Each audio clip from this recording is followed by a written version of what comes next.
Welcome, everybody, to the R&R CatCast, a fan-based podcast focusing on Montana State athletics.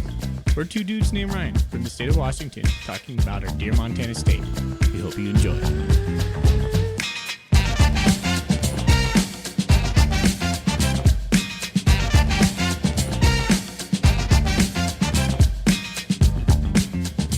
All right, welcome back, Bobcat fans. Thanks for joining us on another episode of the R&R CatCast. I'm Ryan Foley. He's Ryan Thornburg. We're your hosts. We are the Ryans of the R&R, the Montana State affiliate of the Big Sky Podcast Network. Hey, thanks for joining us. Whenever you're listening, thanks for the Bobcat Nation and all your support. Even some Grizzly fans out there. I know you listen. All right.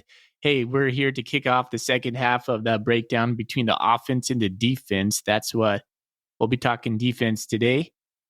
Thorny, how you doing tonight, buddy? Doing great, man. I know it's a Wednesday night. We're recording this on the 23rd. You're heading out to Montana tomorrow, so we're getting this in before you head out. The next week, we're going to record our preview for Utah Tech. Because the season's starting next Saturday, not this Saturday, the next Saturday. That's crazy, man. I'm trying to find someone to come on the podcast and tell us a little bit about Utah Tech. Having a hard time finding that. Not too surprising there. But, yeah, I'm doing good, man. Just circle back. Fantastic for a Wednesday night here. It's almost game week. Can't wait. Almost. So sad I won't be here for it. We will have some guest podcasters coming up when you're taking your sojourn to, where are you going? Germany? Is that right? Germany, Austria, Ireland, and North Ireland, which is UK, I guess. I'm not entirely sure, but it's not Ireland. It's two different countries. But yeah, some good stuff. One, Tom Stuber, Tomcat. You might know him. He is a super fan for the Montana State Bobcats. I'm excited to announce his name. And then I want to make sure I have the other one dialed in before I talk about who the guest might be for the instant reaction shows. But yeah, I mean, Tom Stuber, I think that might be, I don't know, if we're comparing you to Tom, that might be like, an upgrade maybe there, right? Yeah, quite possibly. He's definitely connected. He's a good Bobcat fan. He's a good, he's just a good journalist reporter. Does good work for Skyline and the various other outlets he's worked for over the years. So that'll be good. Good to have him on. I think it'll be a good treat. Nice. All right. Look forward to that. But up until then, just got the Ryans. So, like I said, we're going to talk defense tonight. If you didn't catch the last episode, we broke down the offense, had a lot of good Golden Coolie questions. We have some Golden Coolie questions to get through. And then, yeah, I think that's all we got going on today. Yep. The yin to the yang, defense, offense. Right on. But before we do that, we need to talk about what's in our Golden Coolies. What's in your Golden Coolie? All right. Well, before I tell you what's in my Golden Coolie, we have a fun little announcement here. We're still kind of working through the details. We have a lot of that going on right now where we're rolling out some sponsorship type situations, but we don't have everything quite dialed in just yet. A little bit late to the game, but we do have Wilbur Ellis. You may know them for your fertilizer and chemical needs in the Golden Triangle. Talk to Shay Richter. He's the guy you want to reach out for them. So he's going to be sponsoring.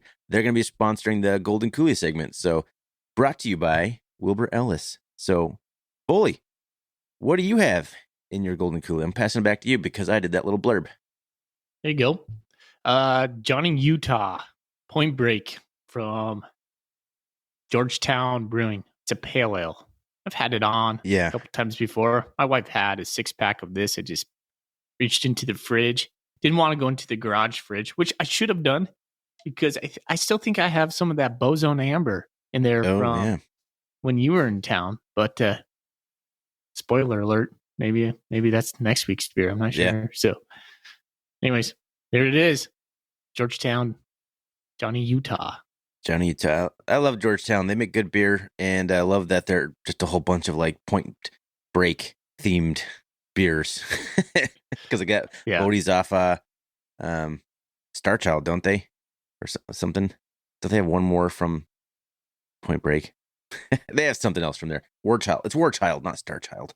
I'm thinking of What am I thinking of? Anyway, I have, speaking of sponsors, the ye old sponsor, Jeremiah Johnson. I got a Honey Weizen from Jeremiah Johnson that I grabbed over in Missoula a couple weeks ago. It's good stuff, man. Jeremiah Johnson makes a good beer, and they are now the official sponsor of the Big Sky Conference, so you can check them out everywhere, I guess. But yeah, drinking one of those tonight. So tasty way to start this discussion about the offense. Defense. Damn You're wrong it. already. All right. All right. Good start. Speaking of sponsors, I did have, we do have some news, but we got to keep it mum a little bit. But a little tease, it could involve a merch store for the R&R, which is kind of cool. To be determined, some details getting ironed out. But yeah, I'd be pretty stoked for that. So we'll keep you posted when we can say a little bit more. But good stuff. We got some soup simmering. All right. Cool. Well, so the format for the offense last week was we just went position by position, basically going down through the depth chart that was released in the 2023 summer kickoff prospectus. We're going to do the same thing for the defense, and we'll just annotate some comments on that and from what we know and what we've been hearing, and we'll take some golden coolies thereafter. All right. Sounds good. How much of a breakdown do you want to go? Do you want to go like defensive tackles versus DNs, or just the whole D line at once? And corners versus secondary. Let's go like the two deep. Let's just read it kind of like it is on the depth chart. That'll help me. I'll just kind of just breeze down through it. But then if you want to kind of collectively talk about the groups, we can certainly do that. We just said we're going to talk about the groups, and now you want to read it all at once? Now I'm confused. All right, just follow my lead on this one. Okay. We're going to start off with the defensive end, okay? Okay. So Brody Greavy's listed as a starter. He's from Melstone, Montana. His brother's on the team too. Did you know that? He has a little brother on the team. That's pretty cool. 6'3", 200, well, let's just call him 250. These weights, who knows, right? These might be from the spring. Yeah, he's a junior. This is a spring roster you're looking at. Okay. And then backing up Brody Greavy is we have Kenneth Iden the fourth. A guy I'm really high on. He's a sophomore. He's 6'1", 241. Any thoughts on Greavy right there?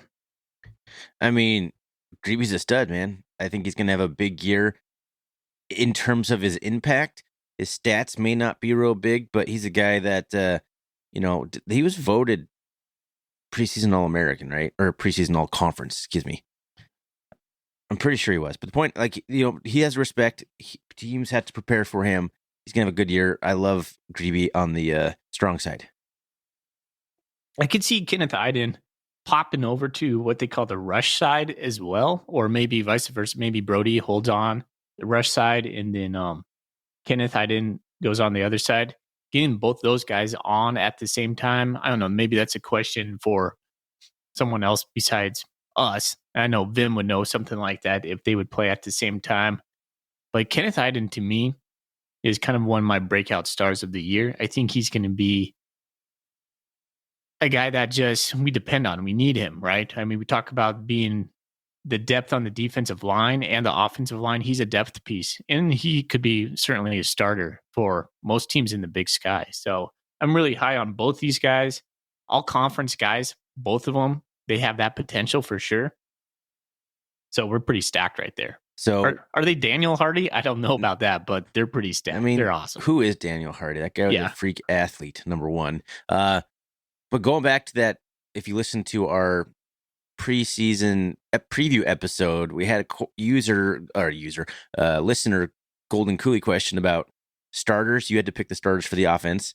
I had to pick the starters for the defense, pretending I'm the defensive coordinator. I had Kenneth Iden starting on the weak side, the rush side, over Ben Seymour, which, thinking on it now, might have been a little crazy. But the point is, I had him on that side, though. I think it should be like Seymour and Iden kind of switching back and forth, like you were saying. I'm not sure I really see Iden on the strong side, but maybe he developed that skill set now, and he's maybe more than just kind of a pass rushing specialist, or maybe they want to have him and Seymour at the same time on passing downs, where you have two guys that can really get after the quarterback on both ends. I don't know. Yeah. I think, there's enough talent and athleticism on here that I think Garza can play around a little bit with where guys are lined up. I thought Brody gave himself a little bit too much of a, shadow, or trying to live up to Daniel Hardy's, exploits the year before. I thought Greeby was having kind of a hard time with that last year. I hope he bounces back, because he was so good when he came on as a freshman. And then last year, you always talked about, like, man, he looked like he got too big, like not flexible, maybe a step slower. But I don't know. Yeah, I think they're just asking different things out of him, so it requires a different body type. I've kind of thought about that. So, he was the guy that came in and all he had to do was like be crazy and go after the quarterback when he had that kind of a breakout freshman year. Last year, they asked him to bulk up and play the strong side. That's a whole different dynamic. And I still think he was effective from it, but hopefully another year learning and be even more effective. Okay. Excellent stuff. All right, let's move on to defensive tackle. Well, we all know this guy, Sebastian Valdez. He's going to anchor the tackle right there, 6'3". Let's just call him 300. It's like 291, 294, somewhere in there. He's a junior. And then spelling behind him is a guy we hear a lot about, but we haven't seen a lot from, Zach Black, 6'4", 271, out of, I think, Meridian, Idaho. Somewhere down there by Boise, right? So he's a sophomore. Apparently, they're really high on Zach, and we know the Black family, so we want to say hi to Gary and company. But yeah, that's a strong position for us right there. Sebastian Valdez is the dude, right? He's the name. He is the guy on the defense that when you think Montana State, you should think Sebastian Valdez. Yeah. So this is I agree, Sebastian Valdez, and he's listed now currently at 284. So he's kind of that, just that lean, wider body, but not like real thick kind of body frame. And I think it's perfect for what we ask out of him. And what I'm thinking with the starters here, and it's hard to talk about one defensive tackle without talking about the other, and because we're talking about depth here, all these guys are going to be rotating all over the place. So Blake Schmidt's the other guy right next to him. He's listed at 6'2", 288. I think he's primed to have a real big year. I think he gets kind of overlooked a little bit in the scheme of how good the defensive line is. I think he is almost as good as Valdez. I think he's right there. I think those two guys are some of the two best defensive tackles in the league.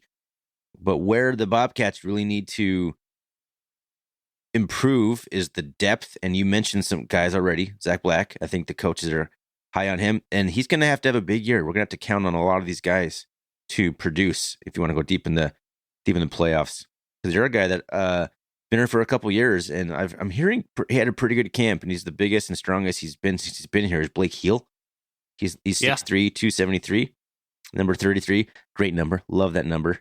If he can take one more step for his senior year, he's one of the few seniors along here. Kind of lean into that veteran role in his senior year, the backup role, but just kind of be a little bit of a leader and kind of get stuff done. I think Zach Black and Blake Heel, I think, are two guys that kind of are important pieces for this defensive line to take a next step. I think you're missing one guy in Paul Brott. Yeah. No, he's on here. I don't know. I didn't have him penciled in as like that important piece, but every single guy on here has to produce. But Brott will be called upon. Brott will play plenty. He's the young buck, though. I guess he's the same age as Black, sophomores, but seems like he's just a freshman for some reason. So it's been kind of interesting, like listening to all the fall camp stuff, and then I was able to view into that quarterback club meeting. I didn't get much information on the defensive line. There hasn't been like a spotlight, that has come out from Coach V and talking about our depth here. And that's been a little bit concerning for me, because I feel like every position you can talk about on the Bobcats, you're like, yeah, we've gotten better, or the depth is clearly deeper. maybe it's just because we were so reliant on Sebastian and Blake last year. We didn't see the likes of Zach Black all that much, and we didn't see Paul Brott. And like you said, Blake Hill kind of took a step back. But I think in order to do what we want to do, we're going to have to be able to be deeper and more consistent across this front. Absolutely, you are right, and we need to be deeper and,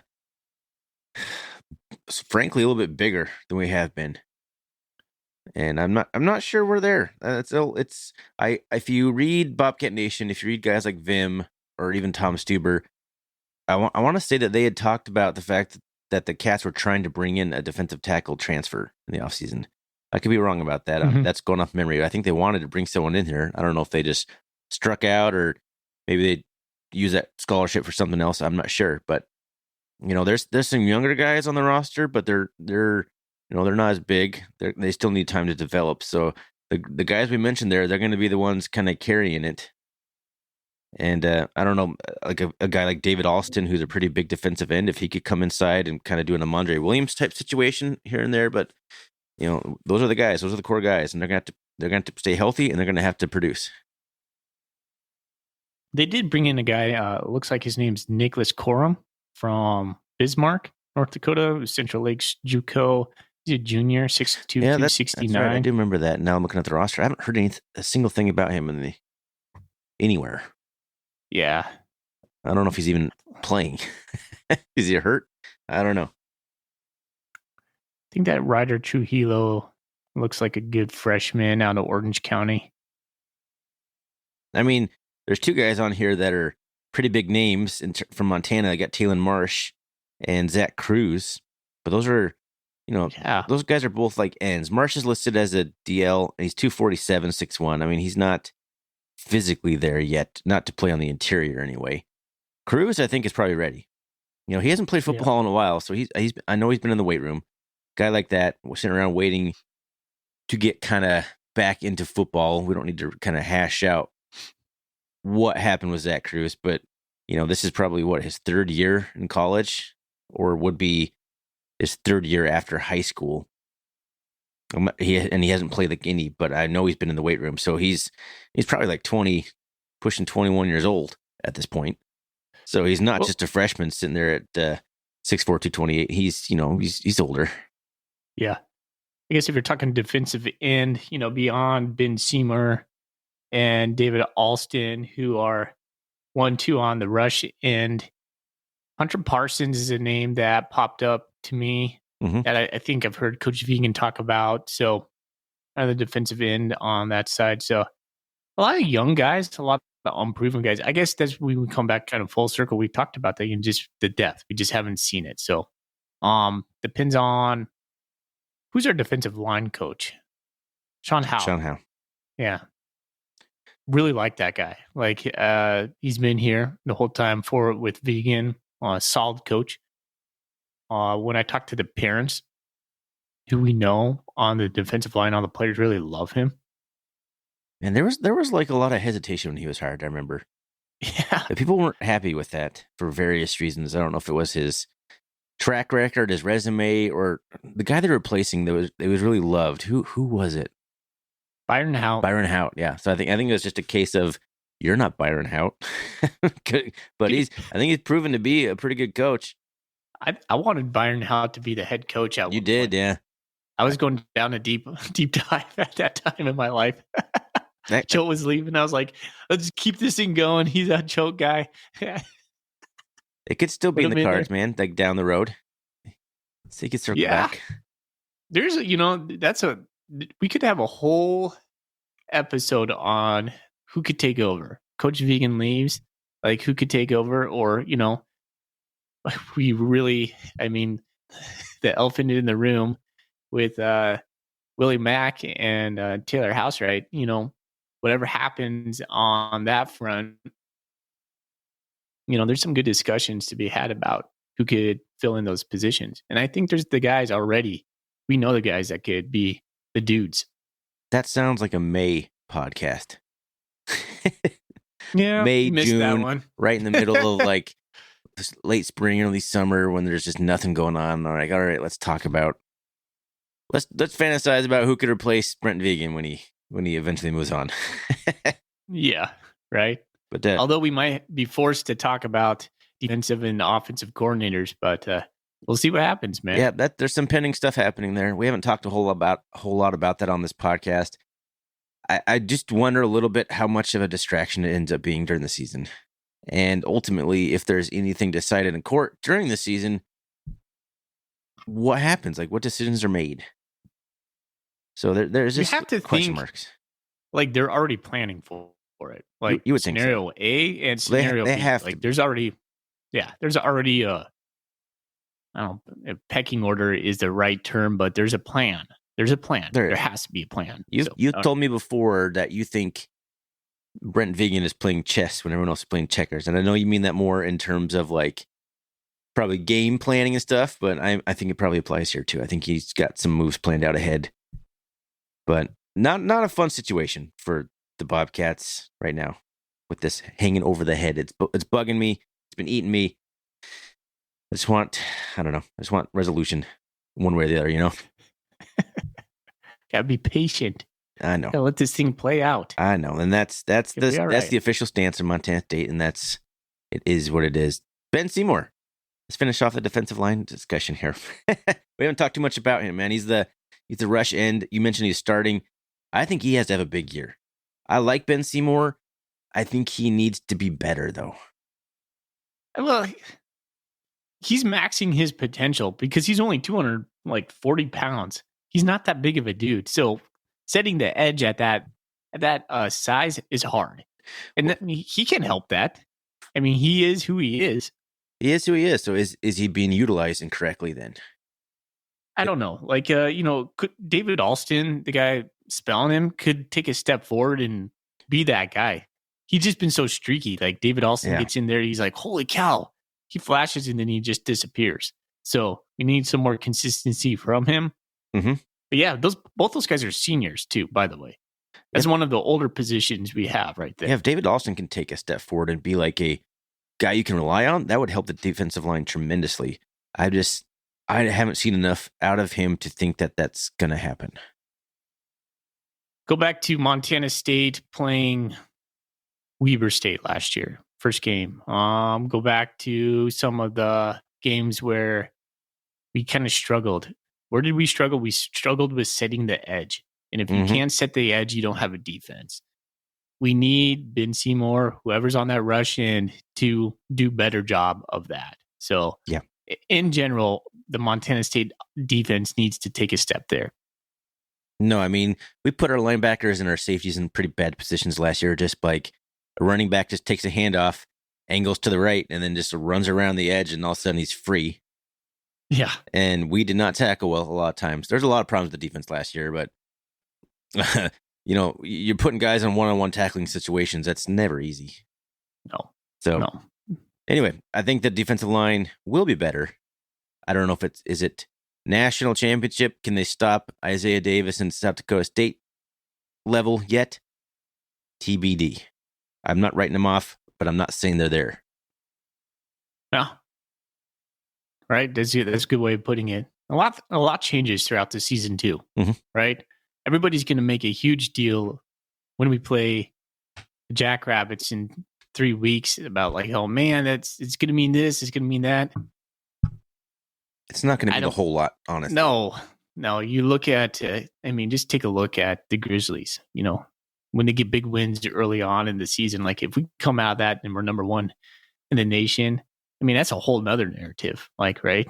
But I don't think it's going to mean much either way. It's a litmus test. It's going to be fun for the fans, but it's going to be so far removed from November, December when we finally get there that people will be like, oh yeah, big game, but it's going to be all about that last month before we get into the actual. You want to talk playoffs. About a season that had craziness? 2006. You know what I'm talking about. We beat Colorado. Then we lose to Division II Chadron State. Then we lose to Northern Colorado, who was just transitioning, I think. I don't remember. They might not have been the big. They're in the Big West, maybe, but they're early in their D1 era. And then we lost to UC Davis, like 0-45. We lost 3 straight games. And then we rattled off a bunch of wins and made the playoffs and won our first playoff game since 1984. So what happens in the beginning of the season, it ultimately doesn't matter in the end. It matters for seeding. It matters for seeding. So that when you're at the level that we are at right now, it does matter because you want to win that game and you want to get yourself a top 2 seed. But ultimately, if you lose that game in Brookings, it doesn't mean you can't beat them again later in December. Yeah. Anyways. We've only done the line so far. Let's move on, buddy. Keep going down that little thing. I'm looking at the actual roster while you're looking at the spring 2 deep. Or I guess the media days 2 deep. I'm actually looking at my notes. I wrote this out, man. I'm old school. Yeah. All right. Let's talk about the Will linebacker. We got basically the 4-2-5, so we have 2 sets of linebackers, the Will and the Mike. So starting at the Will, we got Nolan Askelson. Starting at the Mike, we got Danny Ula-Kepa, excuse me. Nolan, a guy I got to interview in Spokane. Man, that guy is so solid. 6'1", 231 senior. Danny is 6'1", 222 junior. Here's a question for you. Who do you expect to have a bigger season, Danny or Nolan? That's a great question.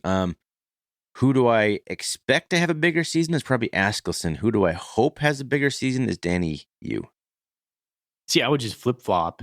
I would say I expect Danny to have a bigger season, to be kind of that maybe pushing, second team, first team kind of guy. He could be that guy. That's his ceiling, his first team.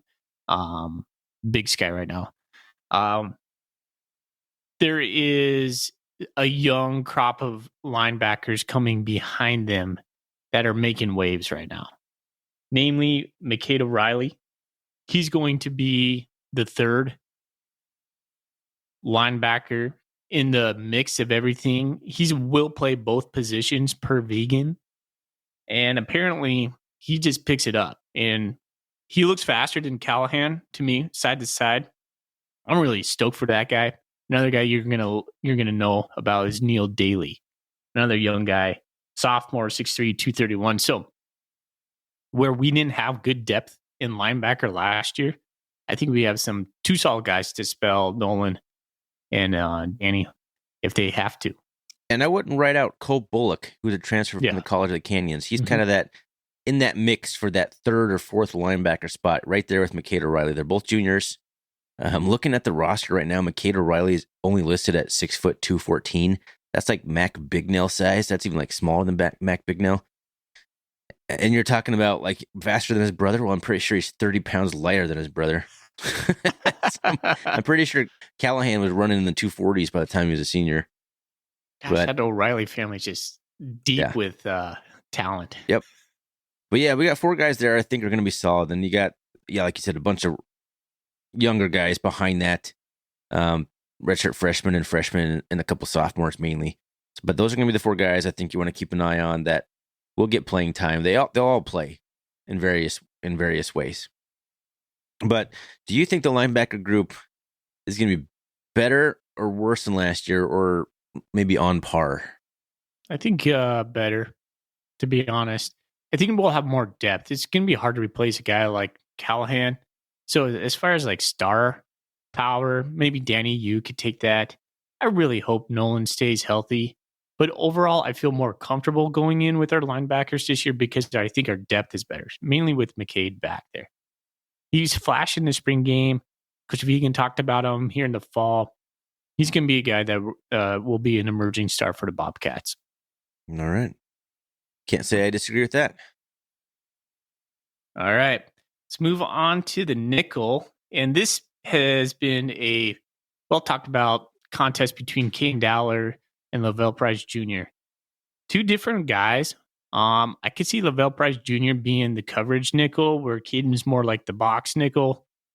And Caden's going to become the new Tyler Cotta. I think that's what Montana State wants him to become.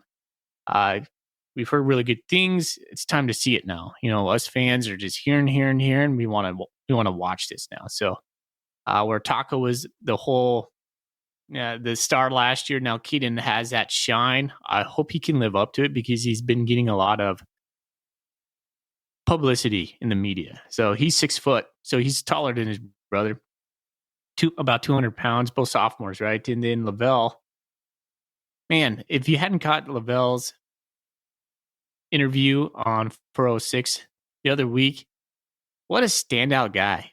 Super pumped that guy's a Bobcat. Like, talked about just like, things have been hard for him. He's been, working at getting some playing time here and there. And he just done it. He's done it the right way. He stuck with it, worked hard.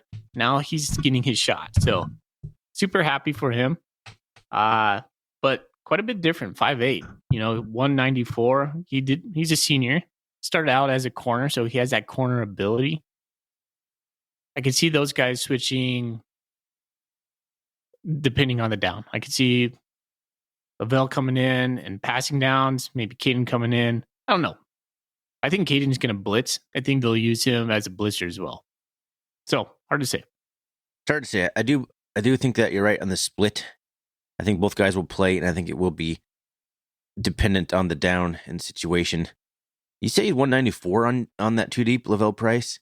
It's pretty funny. I've been kind of like watching what you've been saying, and some of it is like they're lighter, and some of it's like Lavelle Price is 184 on the official roster. Like 194 sounds pretty bulky for Mr. Price. No offense, Mr. Price. 5'8", 194 is a pretty stout figure. But I feel pretty good about it. Like, it's going to be hard to replace Ty Okada. One of my all-time favorite Bobcats to ever play. And who just got better and better and got himself all the way worked into like a tryout spot with the Seahawks, which is insane, impressive for what he started out with, like the size of him, like coming into Montana State, like the pictures of him as a freshman, just a scrawny little guy.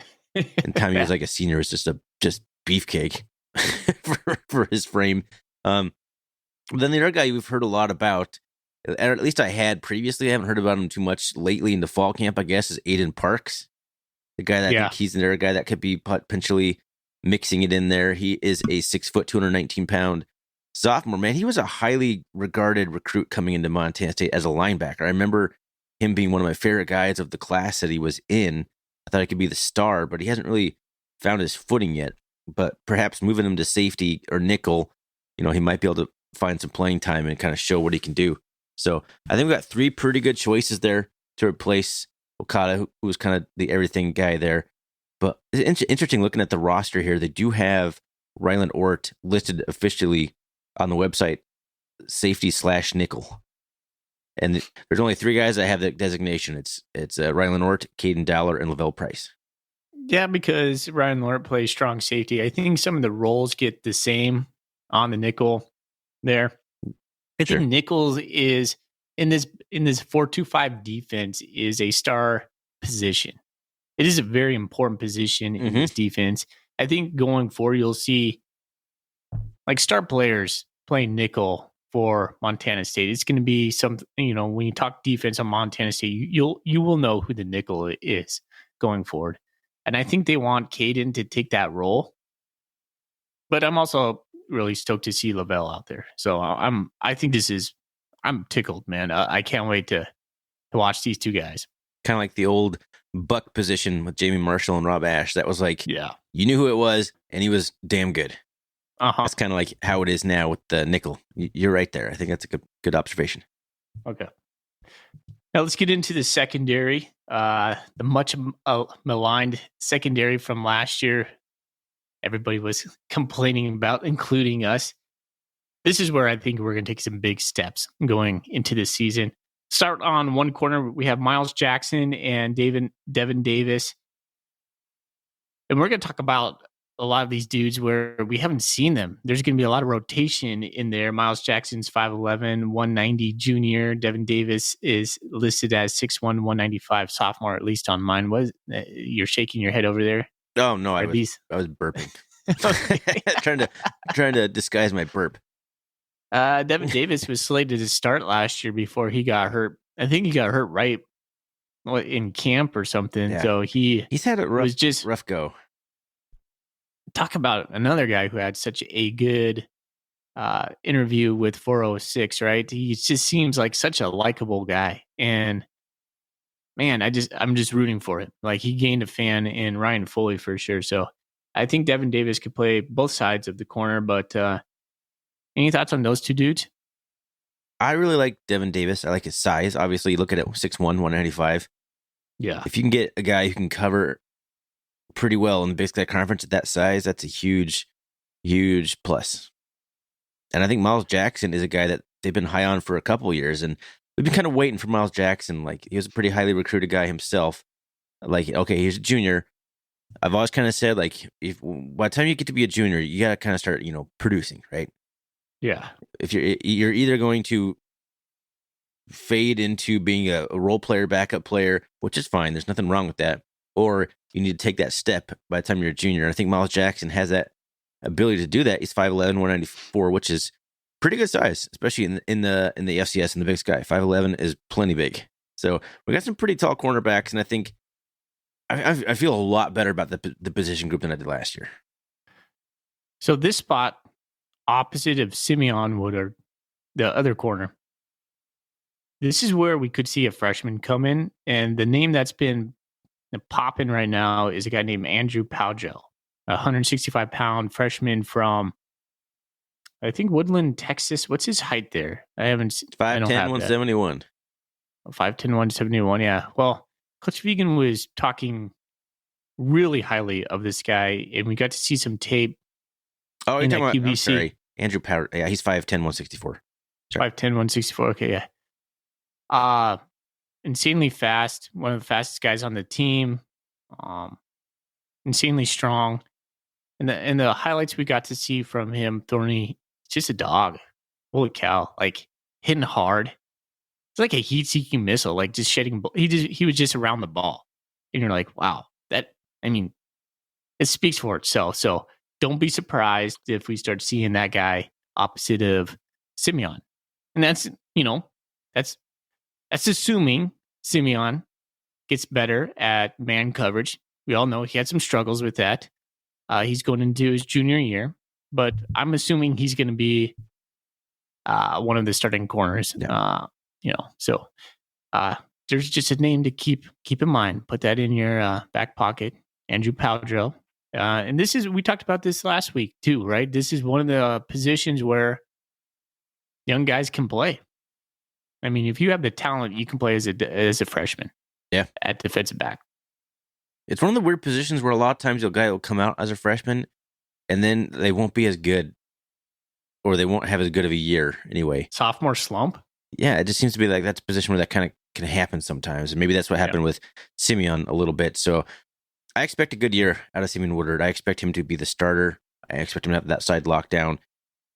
But there's a battle happening for, spelling him, being that opposite side of him, and then maybe even being like the third defensive back, cornerback on the field in certain packages. Because, like you said, Andrew Powdrell, from all, that kind of reminds me a little bit of Jalen Cole, except he's got a better size. Cole was an absolute menace for being 5'8", and that was kind of his downfall. He got injured a lot, and his career at Montana State kind of got derailed because he just couldn't stay healthy. But he was not afraid to hit somebody, and you love having that kind of guy on the team. And if Andrew Powdrell's that kind of guy, he'll work his way into the starting lineup. Mm-hmm. But a guy I've heard a lot, some talk about too from Brent Vigen. I listened to the interview today from Victor Flores. They're talking a little bit about John Johnson too, the transfer from El Camino Community College. He is 6 foot 171. He was not here in the spring, or he may have been in the summer. I don't know, but he was not here in the spring. I've heard he's making some waves. He's a junior. He's 6 foot 171. I think I already said that, but he's got a good size. We got a whole bunch of guys in that 5'11", 6'1" range, which is great. So I really like this defensive back room. And those are just like the older guys that are fighting for spots. There are 1, 2, 3, 4, 5, 6, 7, like 8 more defensive backs listed on the roster with some notable names like Cade Cutler, J.J. Dolan, Takari Carr, Brock Steele, younger brother. Jackson Harmon. Coy Steele. Yep, Jackson Harmon. Harmon's on here. And then Taki Ulakipa, Mr. Taki U. We'll have to call him. So there's a lot of talent in this room, and I think that they're going to be much improved. My only concern is is talent the problem at Montana State last year, or is it some coaching issue? Willie Matt Garza, if you look back at his defenses when he was a secondary coach at McNeese State, they were not good passing defense. Yeah. And he steps into a defensive coordinator role at Montana State, and we were not good at a lot of things in the secondary. So is it a talent problem? Is it coaching, or just like, hey, it's his first year, he's kind of getting his system installed. Now he's got some of his guys. I don't know. But it has to be better. It has to improve. And I have a good feeling it will. Coach Choate used to say he would recruit 5 to 6 defensive backs, hoping 2 would stick.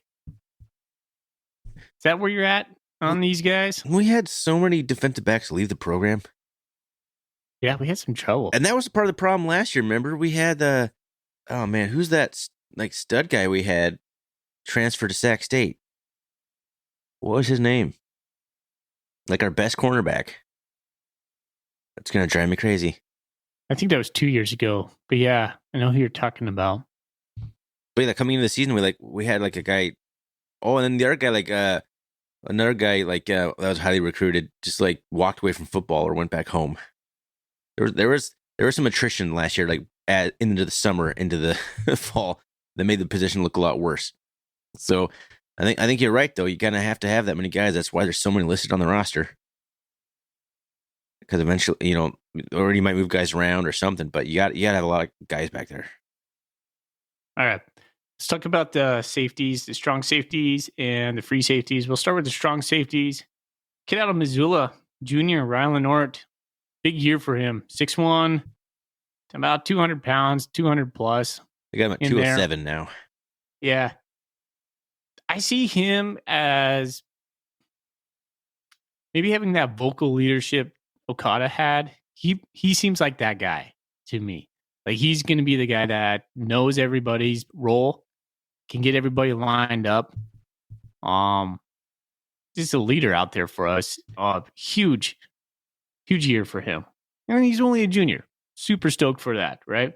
Spelling him, we got Kendrick Bailey, who's a senior. We saw Kendrick a lot last year. 6'1", 205, big rangy dude. Free safety, Drew Polidor. This is the guy coming out of camp right now that I've heard most things about, and the tape I got to see on him, man, the way they're using him, he just looks like a beast. I'm telling you, Thorny, Drew Polidor is looking good. The transition to free safety for him looks just perfect. We talked about that in the spring too. His length, his ranginess, he just looks like a free safety. So, to be seen in games, but in camp, the returns are just off the charts with Drew. He's all over the place. They have him in the backfield. He can cover that third of the field that he's covering really well. He's got good instincts. He just moves well. He like I said with what was his face? Andrew Powdrell, how he kind of seems like a heat-seeking missile. He just finds the ball. This is what I'm seeing from him. And behind him, we got Tyson Pottinger, a sophomore, a guy we saw a lot last year as well. Was got burned quite a few times last year. He had a rough go as a freshman. You take your lumps. Not beat around the bush. That was a tough year as a freshman. That's what happens in the safeties or cornerbacks a lot of time, though. Yeah, but a bright future for him as well. Yeah, Polidor, I was surprised didn't play very much last year. Like, no, he had like his first camp as a Bobcat. He had like 3 interceptions in this scrimmage at corner. Yeah. And I don't remember if he was dinged up last year or if they're trying to preserve his red shirt or something like that, because he's only listed as a sophomore, and he was a Air Force prep, right? Not Air Force, but Air Force prep. I don't understand any of that kind of stuff. But yeah, 6'2", 186, but he doesn't look like it though. Well, what I mean by that is, like, you'll see, okay, some other cornerbacks we have on the roster are like 6'1", 180, but they look like scrawnier. Like Pollard, like, looks like a linebacker. Yeah, he's got huge arms. So it's like 186 seems like that's it. Like, he seems like he is bigger than that. He's a big body. He's just got like a wide frame, maybe is what it is. He's just got a bigger frame. He doesn't have that like real kind of skinny, quick cornerback frame. He's built, and I think he's going to do great at the role. I believe I picked him when we did that episode about the preseason picking the whole conference. I had picked him as my breakout player on the defense, and the only thing I've heard from you and from other people all camp long is like that's just reaffirming my pick. I think Polidor is going to he's going to make a name for himself in this conference this year. It's amazing how finding the right position for a certain player can just set them off. Yeah.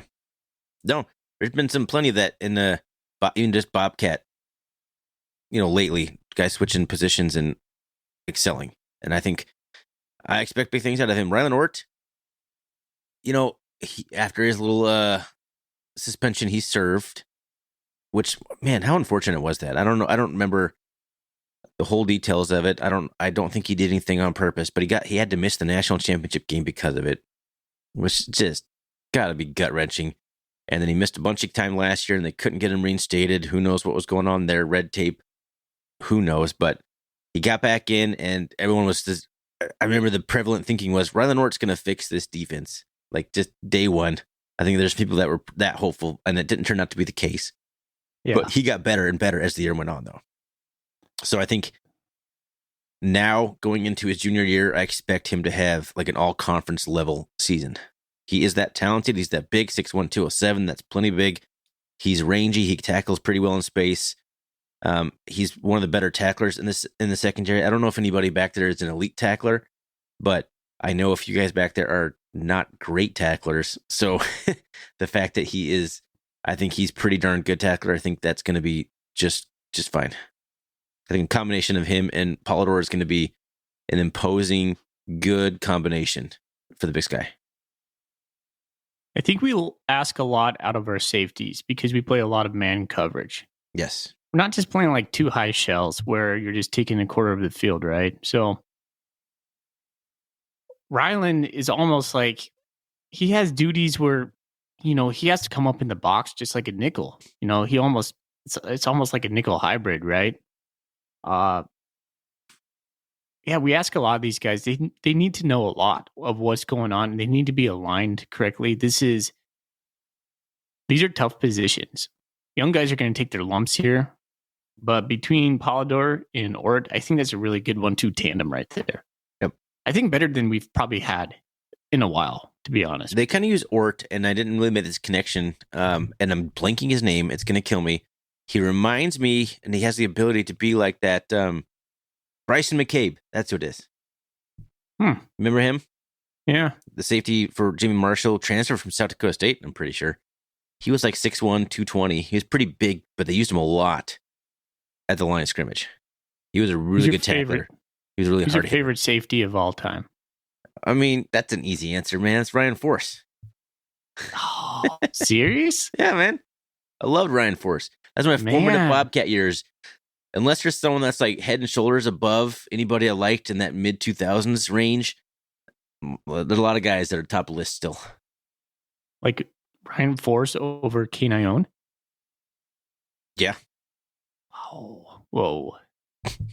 Honestly, like I didn't really, like Kane Ione doesn't have a lot of Bobcat memories with me. I think he was kind of on his way being a senior when I still wasn't really paying much attention to Bobcat football. Okay, fair enough. So I think that's the problem is that I just wasn't really into Bobcat football just yet. So that's kind of the same way with Ryan Johnson a little bit with me. Like most of his career was spent before that 2002 season, which kind of cemented me as a fan. That was his senior year, right? Like he got to play, and I didn't really even pay a whole lot of attention that 2002 year either. The 2003 is when I became like mega super Bobcat dude. All right. It took some time. Man, there's our defense. All right. Well, we have to talk about. Well, I guess let's wrap up some thoughts overall on the defense. Anything else you want to say? Just the entirety, the group. Well, I think we're going to get into some of the thoughts I want to say when we read the Golden Coolie questions. So I'm not going to say too much right now, unless you have like a pointed question for me. I don't have any questions. I just this is the group that needs to improve. I think the offense is going to be better than they were last year. The defense doesn't have to be elite, I don't think, but they have to be better than they were last year. Yeah. And are they good enough to stop the Dakotas from running for 300 yards a game? I don't know, man. I don't know either. I wish I could say like, oh yeah, man, we got this. But it's not like black and white right there, because then you could say, well, if we're not, can we outscore them? And we might be able to outscore everybody. Maybe. But again, that goes back to the improved passing ability too. Yeah. So much to be answered, right? So many questions. But that's why we love it, man. That's why we do this. That's why it just matters so much more every time you get deep and deep into the playoffs. So we're all going to watch the first month. It's going to be beautiful weather, but keep in mind, fans, that the first month doesn't necessarily dictate the last push. Right? Oh, there's going to be over and under how many coaches are fans wanting to be fired. Oh yeah.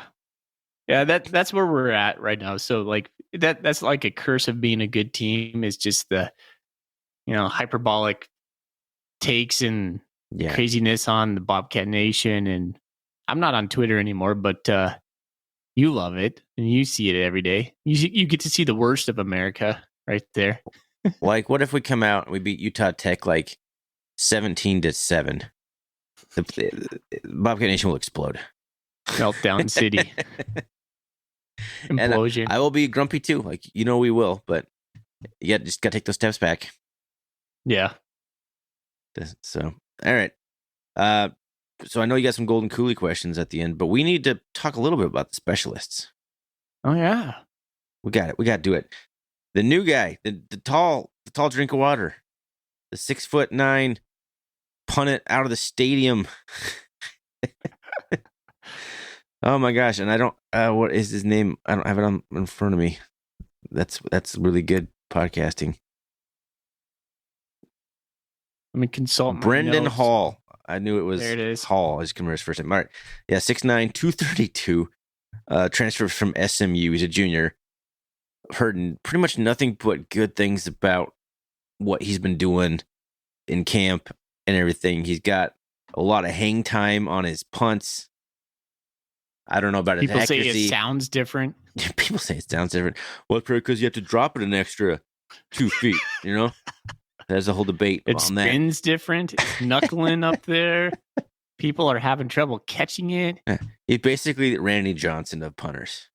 Yeah. The big hang unit. Time can we just call him the big unit? 10 seconds. Can we dub that right now? Just joking. That's ridiculous. 10-second hang time. Who's our punter last year? The ball Bryce catches Layton? fire as it re-enters the atmosphere. Who was what? Sorry. Was it Bryce Layton last year who was our punter? Yes. Yeah. Okay. And he was fine. Yeah. So he was fine.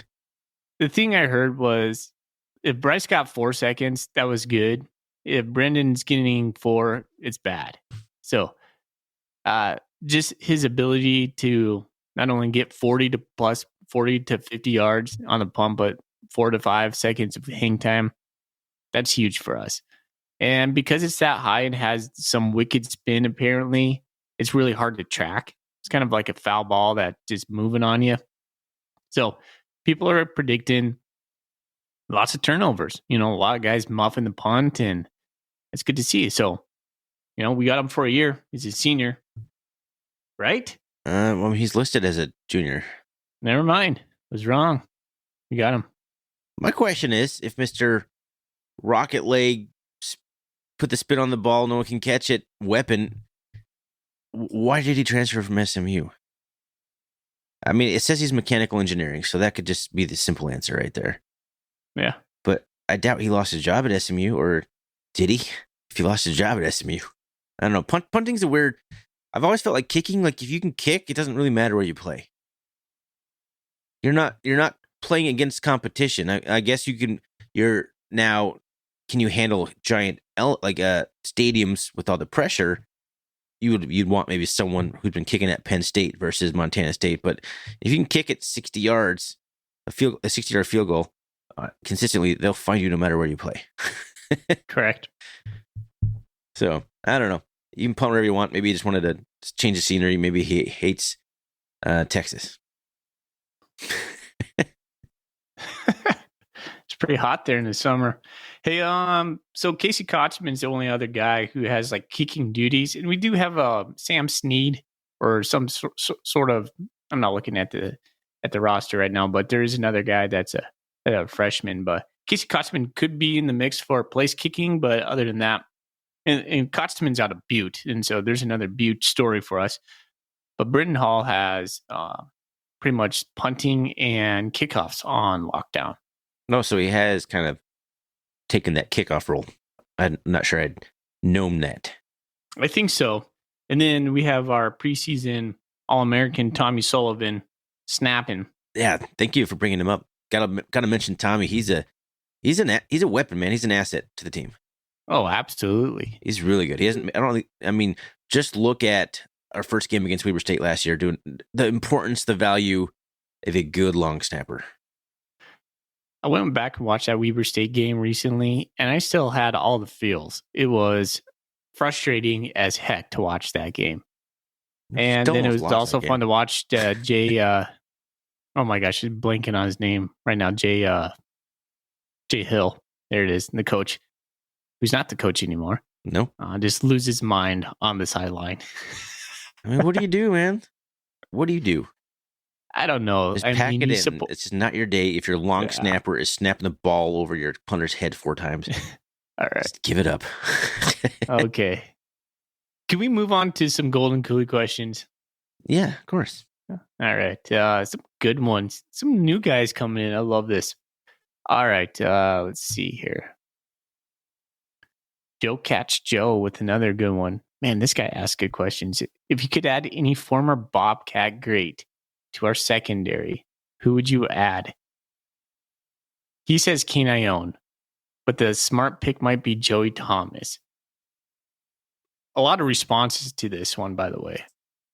I don't have it up. Are you going Ryan Force? No, I'm picking Joey Thomas. Joey Thomas? Because I think our safeties are okay. I think we need more help at corner. Oh, so you're picking like right now? Okay. Yeah, if I could like draft a player in his prime to come play on the roster right now, we need help at corner. Joey Thomas. Okay, I probably would pick that, but I'm going to try to be a little bit different than you. Just because why not?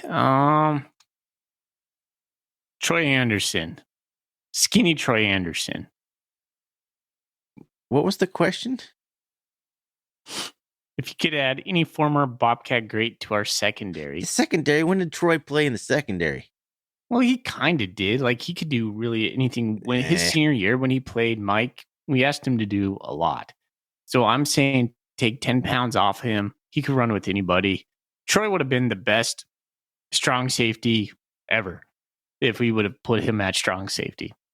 I pick Troy. Can you bring back a player to a position group that he never played? When his name's Troy Anderson, you can. Yeah, true. Okay, I admit Joey Thomas is the right pick, but I'm trying to be a little bit different. Troy Anderson. You bring back playing strong safety. Bring back Ty Okada for another year of eligibility. I wouldn't mind that. Good. Yeah, that'd be up there. It would be up there.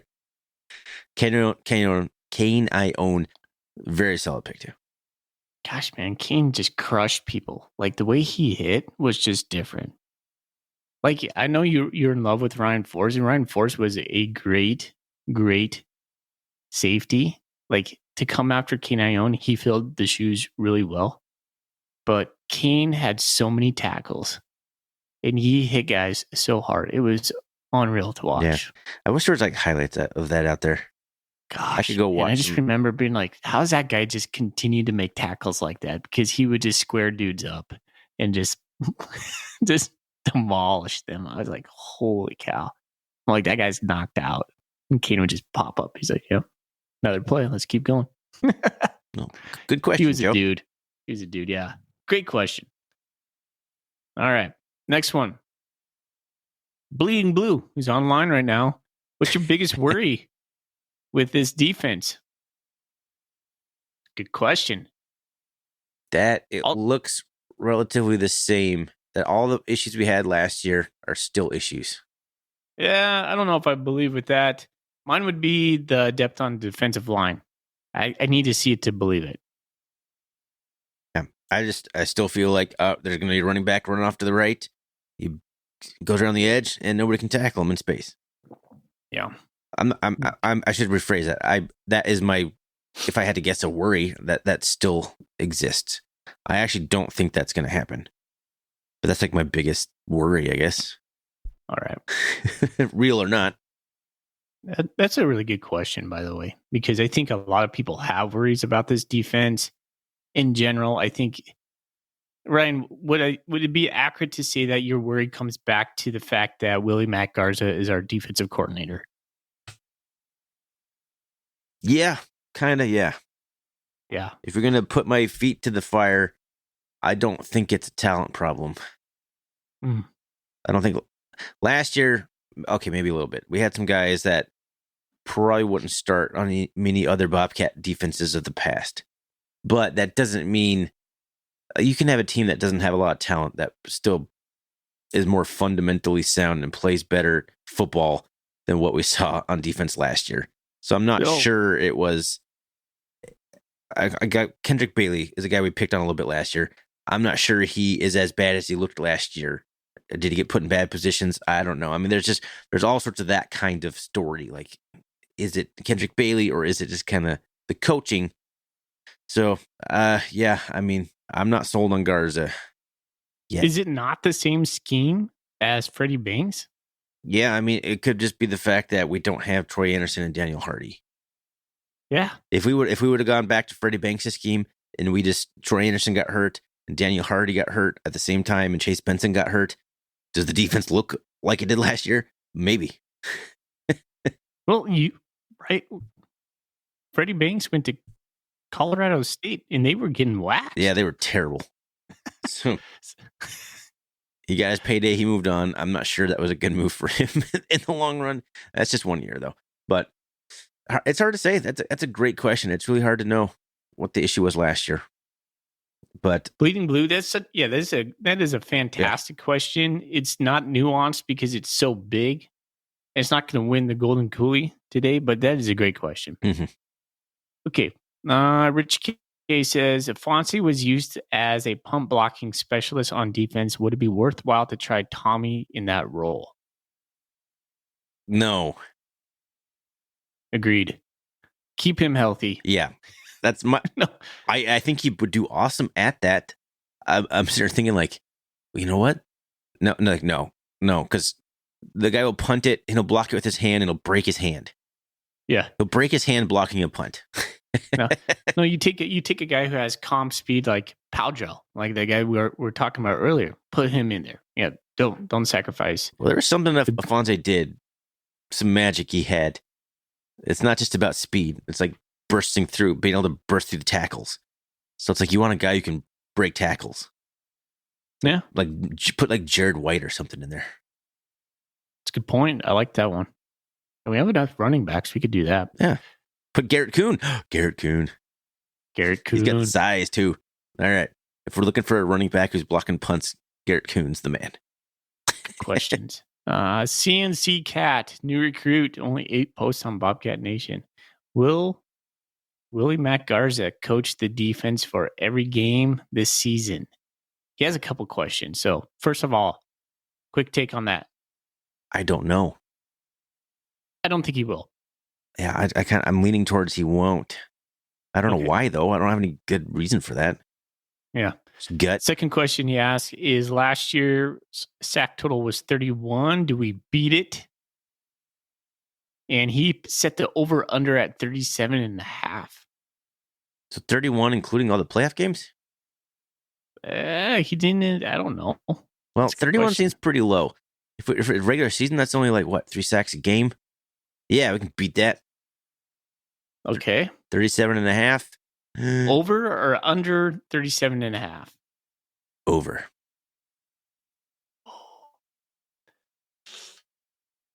Woo! Gosh, man, that's tough. It is. That's tough. Let's see. Last year, Seabass led the team with 7.5 sacks. Who will be the clubhouse leader? And then he answers his own question again. Kenneth Iden is his dark horse. No, my money's on Kenneth Iden. He says my dark horse is Blake Schmidt. 7.5 sacks. Who do you think leads the team in sacks this year? Is it a not defensive lineman? Does a guy like Danny Yu get 8 sacks and lead the team in sacks? I don't know if we're going to blitz our linebackers. It's not really what we do. Nickel. No. So I would pick, I'll say Ben Seymour. If he's healthy all year, I'll pick Ben Seymour. I'll say Kenneth Iden. I think that guy has the juice, and I just think they use him during the passing downs, the third downs. So I'm going to go Kenneth Iden. Good questions. Did you skirt the over and under on the sack totals? See. You said, yeah, that's really hard. And you started, then you went right into another question. I think it's going to be under. Okay. I mean, considering, let's say we played 12 games. I don't know. What are we going to play? 15 games, hopefully. Like, right. If we play that much, then over. But if we only play like, let's say conservative 12, then I'm saying under. That's what makes it a good over and under. Yeah, it's a good one. He said it. Yeah. He said it right. My initial thought was under, but I know Jeff Choate was always shooting for that 40 sack season stuff. So we can do it. All right. We can do it. Got another one from Rootin' for the Cats. Another new recruit. Only 5 posts on Bobcat Nation. We're just drawing them out. Guys. I love it. They want to comment so badly on our content, I guess. If the defensive coordinator vacancy happens, ... Mm-hmm. Who is the one current or former, living or dead, MSU coach you would most likely like to see step into the DC role? Living or dead? Living or dead. Oh. Step into the DC role. That's a good question. Have you thought about this? I need some time to think about that. Oh, yeah. I've thought about this. Okay. And I can't, I'm going to say Jeff Choate. What is it? Was the question that you had to pick a coordinator or just a coach? Okay. Yeah. Let's see. I got to click on. This is why I need a double screen. I don't have a double screen yet. Who is the one current or former, living or dead MSU coach? Okay. Any coach you want. All right. Jeff Choate's a solid answer. Man, that's a tough question. Who would you say is the best defensive coordinator Montana State's ever had? I mean, my knowledge of the Bobcats, like post 2000, is not great. I probably couldn't name a single defensive coordinator from the 90s. I would say probably Ken Ione. When Jeff Choate was, Gregorak was pretty good, actually. I mean, I had 2 names come to mind immediately.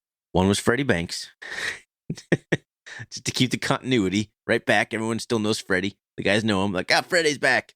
The other one is, and I'm going to butcher his last name, Pete Kwiatkowski, who was the defense coordinator under Kramer, has gone on to be like a big-time collegiate defense coordinator, Pete K. Oh, yeah. So his defenses were tough, man. Those Kramer defenses, when he was there, were stuff you at the line. You're not getting a yard ever. There's no bend and break. It's all just punch you in the face all the time. Yeah, PK. And that's how his defenses were at UW, right? The same thing. No, he's a defensive coordinator over at Texas now with Choate. AF Cat says already on the staff, Daly. I think Bobby Daly's the next guy. I think he is the next guy. Yeah, and that might be sooner than later. Colorado Cat says there's a certain position coach down in Texas. He thinks Jeff Choate too. Freddie Banks, Blue and Gold. Got another Freddie? Yeah. Bobby Daly. 2 votes for Bobby Daly. That's a good question. And I think that's going to take it for me on the Golden Coolies, like rooting for the Cats 5 posts. And you got a lot of people to bite on that one. That's a really good one. You start thinking about who you want to pick as a winner. I got one question on Twitter, which I don't think will be the winner. But so why don't you think about that while I ask you this one? I just told you what it was. Rooting for the Cats. That's who I'm choosing. Oh, okay. Sorry, I didn't hear that part. Okay. The one question we have on Twitter, we didn't get a lot of traction on this one on Twitter. We got Brant BC 406789. I wonder if that's is that Brant Brooklyn? BC 406789. Do you think Greeby gets held a lot? Yes. Brody Greeby gets held nonstop every single game. He gets armbarred to death. Yeah, I think it was listening to some sort of commentary about that just the other day. Like, I think it was Coulter was saying, like, the fact that Montana State did not get any holding calls called for them was outrageous. He's like, I don't care who you say, we have the video to back this up. Yeah, Brody Greeby was held all the time. It was weird. Season. It made me do a stupid deep dive on it. When something happens so much that you start like researching it, that alone is a red flag. But I don't remember what the results were. I have the spreadsheet somewhere. Like MSU got the opponents got called for holding Montana State like 3 times the entire year. It was stupid. It was almost unreal. Like, is it because we're just blowing everyone out? They're like, yeah, whatever, just let them hold them. They just want the game to end. They want to go home. There's no running clock in college. I don't know. Greeby in particular and Skyline, Brooks Nuanez does probably a great job of capturing these perfectly timed photographs. Like, just like that's holding. That's textbook holding. Like constant. It was maddening. It was maddening. I was like, somebody throw a flag. I don't care if you pick it up. And it wasn't just in like the games where we were playing like the McNeese States of the world. It was like Weber in Northern Arizona where you're like pulling your hair out. You're like, oh my gosh, that was a hold. Mm-hmm. Like, all right, good question, but I'm still going rooting for the Cats. That was a sweet catching. Woo! Question, not catching. I call it catching. Lance McCatchin. Lance McCatchin, man, I hope he makes the team. You think he's going to make the team? I mean, he has made the team. Yeah? Do you think he's going to get playing time? Like, say playing time this year? Yeah. It's a little bit harder with Cooper Kupp healthy. That's a good point. We should do a segment. I was just thinking about this today, like Bobcats in the pros. Like, we got a lot of those. We guys. got enough. Try to get some start talking about it. Well, I don't know. It did. All right, let's run down a couple. Like, give me 2 minutes. What's going on with Taokata? So you're gonna spring question on me that requires research, and I have not up to date on this. Taokata, as far as I know, is still on the practice squad for the Seahawks. What about Campbell? I think he got cut. Okay. Lewis Kidd still playing, right? Lewis Kidd's still a Saint. Yep, he's still on the roster, like the active 53-man roster. I'm pretty sure. Troy Anderson's going to be starting. He's going to be all league, if not this year, next year. Okay, who else have we got going on? Daniel Hardy. We got some good playing time in the preseason. He's still on the active 53. Okay. Callahan O'Reilly. XFL. Yeah. He got drafted by the Battlehawks. Kevin Cassis. Got cut. Lots of Seahawks. Like Bobcats and Grizz both end up in Seattle a lot for some reason. Yeah. All right. Because Patrick O'Connell's over there. Trey Webb? He resurfaced anywhere? No, I haven't seen Trey Webb pop up anywhere. I feel like we are missing somebody, but that's all I can think of at the moment. All right. I think that's it, buddy.